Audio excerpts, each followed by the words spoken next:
$1 bill, yo. My name is Akshay. I'm a gameplay engineer. He is one of our fantastic gameplay engineers. Thank you. And he has done such popular things as the...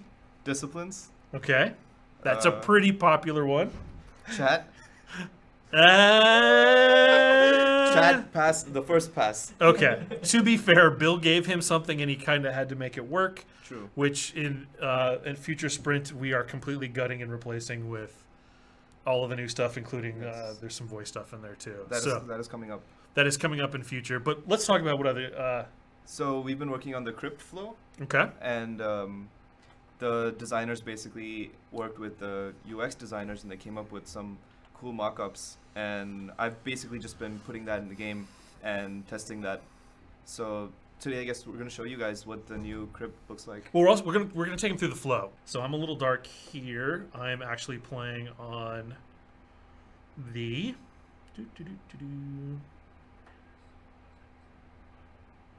Yes, this is in a different test zone than I usually show you guys everything. It is a little darker because of the Elgato that is capturing. But I am on a Female Centaur today. I love her. Everyone loves the Female Centaur. I don't know what... I love her so much. Why do you love her so much, Jack? I don't know. I just, like, I don't know. I love her hair.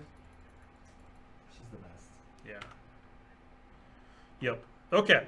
So this is a little test map for us. We put these little test maps together for an engineer to come in here, and so that they don't have to deal with building the world out, and they can basically have access to the interactables so that they can hook up their feature. So in this case, this is a super early version of what will eventually become the crypt. It will get completely propped out. We definitely want to make it look like that piece of art that Greco put up a couple weeks ago with the Yaga statue. Yeah. But for now, this is what we work with. So, I mean, you guys are familiar with, or at least some of you are familiar with the gray box that we had for Hunger Dome 1.0. This is clearly a much more colorized testing version, but it's still testing, and there's a lot to go on it. So this is the new cairn that we use for when you kill another player. So we actually just happen to have that in here because we're using that as the interactable right now. That won't be the final interactable. That's actually what happens after you death blow a player or they release. Right. That is what their items go into. So we go ahead and we interact with this guy. And we do our boom. We're going to put some new animation in there, some new effects. And now it takes you to the screen that you saw before. But however, this one actually works. Yep. So you go ahead and you select it. If I had any vessels in my inventory, they would show up here and I would be able to select them. This crypt is currently allowing the creation of all. So we can go ahead and we can select anything that we want to. I mean, you guys are very familiar with this screen, but that always wasn't the case. And it won't be the case in the future. As we talked about, we really wanted to create crypts that were limited based on the campaign. So we could make a whole Stoneborn versus Elven map if we wanted to and disallow any other character types. Is the High Elf turned on yet? Okay. I was playing her earlier, but we haven't enabled her via this UI yet because it's not ready. So let's go ahead and create... Should we do a human? Sure. Ooh, Lady Centaur. Oh, wait, you can't. I can't. The button's missing. The button is gone. I just said the button's missing, Jack. I got so excited about Lady Centaur again. And then you're just like, where'd that button go? Okay. Where's that button? Okay, so let's go ahead. You are now Bolero test. You're now required. Again, we're still going to use the account name above the head. We're just requiring this for the UI in here, so that when you come back in, you know which one. So knowing the difference between the quality of vessel is going to be important, right, Akshay? Yep. So let's just say, okay, you can see I'm on this guy, and let's go ahead and go back into that screen. Ugh. And you'll now see I have one coupler test. Why don't I have a name for Lady Centaur? Because you logged into test with that and didn't actually go through the vessel creation flow. And also, if you notice, you can't delete your current vessel, but you can delete the other one. Okay, so should I just make another one? Sure. let's go with a half elf. I wonder if they've seen the faces on the half elf yet. Half test.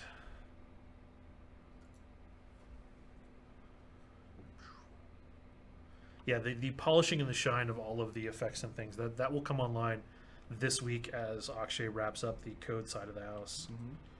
It's very dark in here on this screen, man. It's definitely distracting. That's okay. By the time you guys see it, it'll be nice and bright and shiny. And actually not really, because it's supposed to be Yaga's. It's true. It's going to be the Yaga statue. It's a dark place. It is a dark place.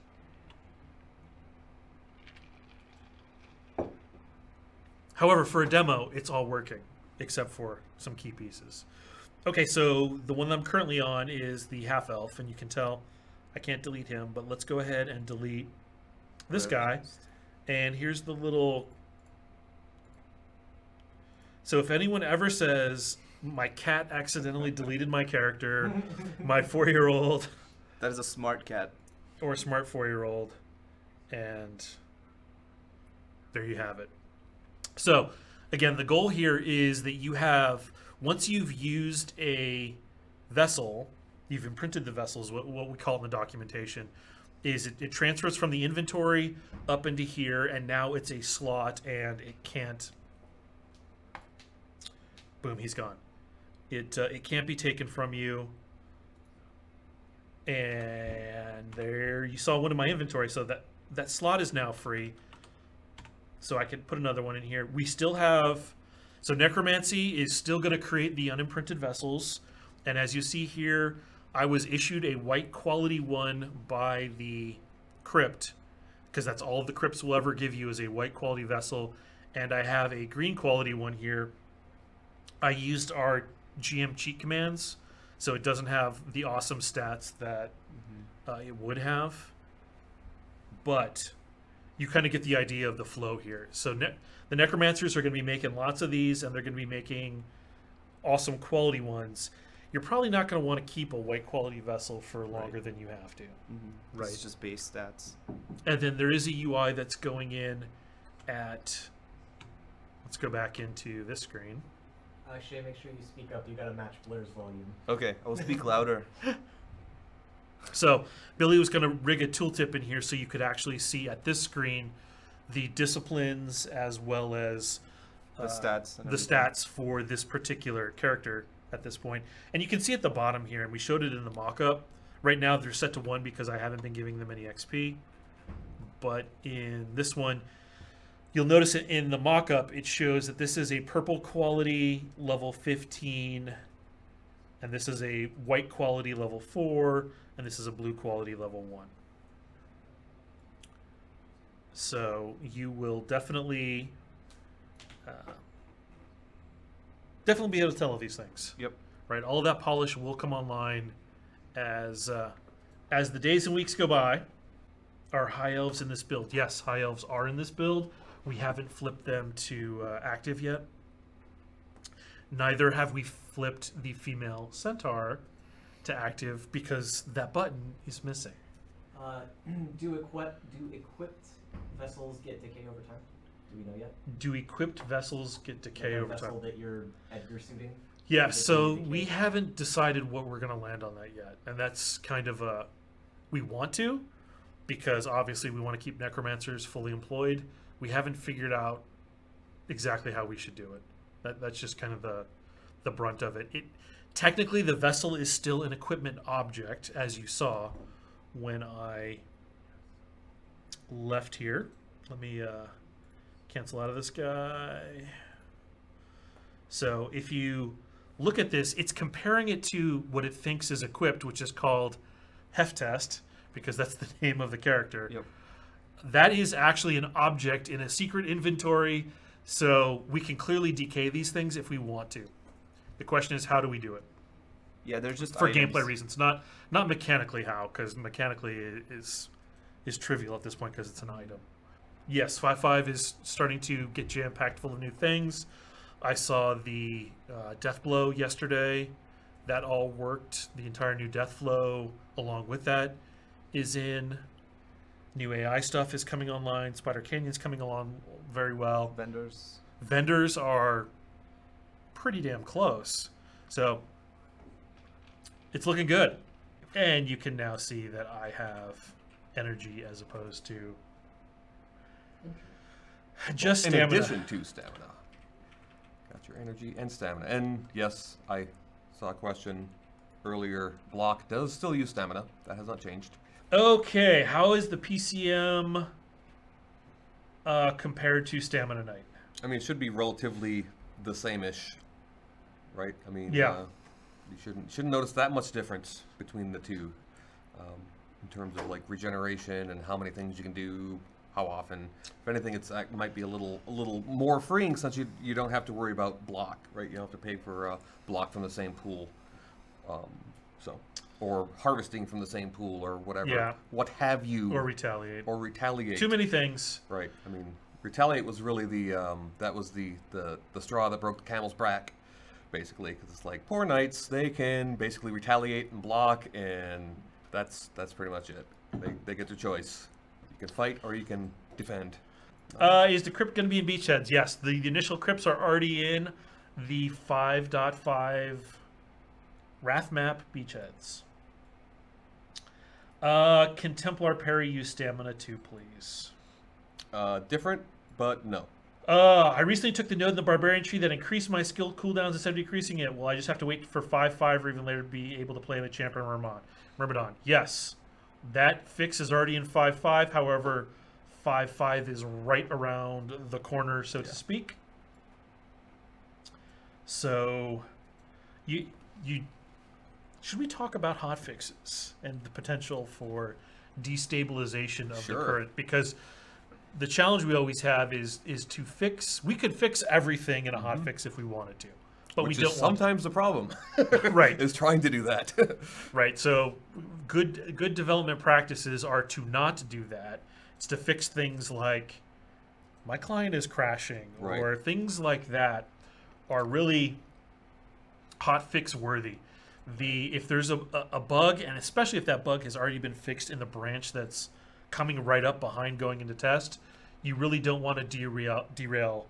Yeah. I mean, you start pulling a thread, you never know right what else might be connected to it, and next thing you know, you're like, oh, didn't mean that. Not only do you might introduce more problems by trying to fix that thing, it derails your entire QA department because they have to test that before it goes out. You derail your build guy because he has to make a special build, and then something may go wrong putting on the patcher, and then you're also derailing. There's a whole lot of overhead to getting a hotfix out, and if it's not really necessary, you can be like, okay, we can just wait till the next build. And right.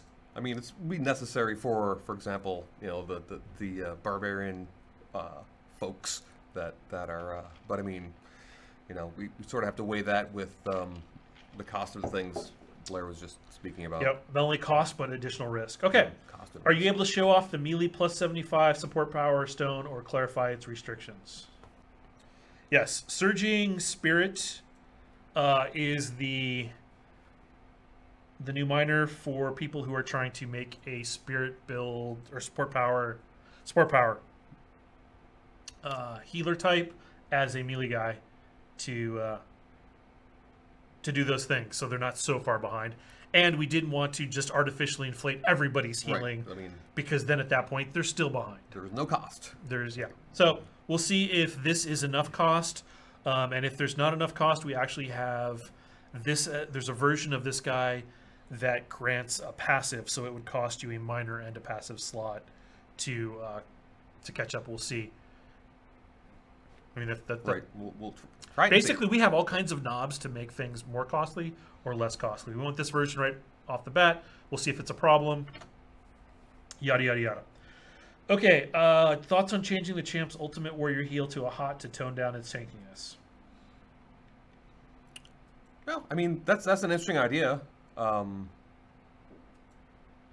certainly, a lot of the changes, like some of the changes, like semi-recently, I guess it's been a while, many sleeps, for the champion was to sort of reduce his tankiness and make him more DPS-ish. Now that said, is he still too tanky? maybe. I mean, that is a good idea. That would be actually one of the things I'd look at, because that's a good way to, you know, to nerf healing without really nerfing it, right? So it's less of a burst and more of a, you know, we'll think about it, right? So it's right here in the back pocket. Yep. Need be. Is the radius of the res close, medium, far? If we res too close, it will be a real camping problem. Right now, it is a... From orbit. No, not from orbit. It is a standard interact distance as a crow on the body.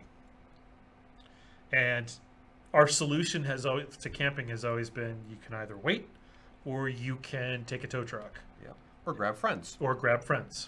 How do vessel names appear to others versus account name? The vessel name only shows up in the Crypt UI and is useful for you to manage the series of them, because you may have 3 knights and you may have 3 discipline loadouts on those knights based on however you want to play. You've got a support knight and you've got a DPS super tanky knight and a DPS knight, yeah, so harvesting knight. because of that, the name thing is in there for you to help organize them, very similar to Eve ships. The account name is still above the character head because we believe reputation is very important. We don't want people dodging that by just jumping into another vessel. Ooh, only a fool does not drop in Demon Pact. Yes, Demon Pact is the one that gives you the extra passive slot. It's funny that how easy people come by these things now when they only cost a copper. At some point, we're going to start pulling them out of there. Sure. And that point is really perhaps soon. Perhaps early. Yes, you will start to see minor disciplines drop from NPCs and not from your spell book of or your crafting book of awesome. Your cookbook. Yes, you're going to start to see on the test server. We're going to keep it out here always such that you can come test this stuff out. But on the live server, we're going to start going away from this, and you will get the disciplines off of NPCs. Well, the minors. We haven't put in the system yet for the majors, to make that clear. Okay, how good is the High Elf PCM debuff power? I think it's pretty nasty. Because I happen to remember implementing that when I'm like, man, this one's going to be nasty. Does that mean not all disciplines will be crafted? The goal is the minors are all NPC drops. The majors are found from thralls in the world, meaning you have to capture them and then you use the stone that you captured them in a crafting process. And the weapon ones use an advanced weapon as part of its crafting process. So 2 of the 3 kinds are crafted and 1 is an exclusive loot drop. Does that mean miners only come from drops? Yes, that is what that means. I know building is no priority right now, but there have been a lot of EK places. Yes. I didn't scroll back. Okay, I just answered it twice. Asked it twice. I don't think he realized that you answered it already. Gotcha. When vessels decay completely, will all items to them be also destroyed? That is a good question. Like I said, we are not 100% certain how we want to do the vessel stuff. However, the assumption would be that disciplines would be gone at that point because they are attached to the vessel. So you would lose not the equipment objects, but you would lose disciplines as well as anything that went into it. Can you try removing durability from the vessels and perhaps adding a pool that needs to be refilled after time? Yes, there's all kinds of things we can do. The goal, however, is to not make it so that body parts ever become less useful a year after launch than they are at launch when people are trying to scramble to build green, blue, and epic quality vessels. Right. We need to keep that economy loop going, which means we need decay. We need, some amount of you having to go back and eventually find a new vessel. Right. So initially, that decay will come in the form of upgrades, right? Because you're issued a white one, you're going to want to get a blue or a green one as soon as you possibly can.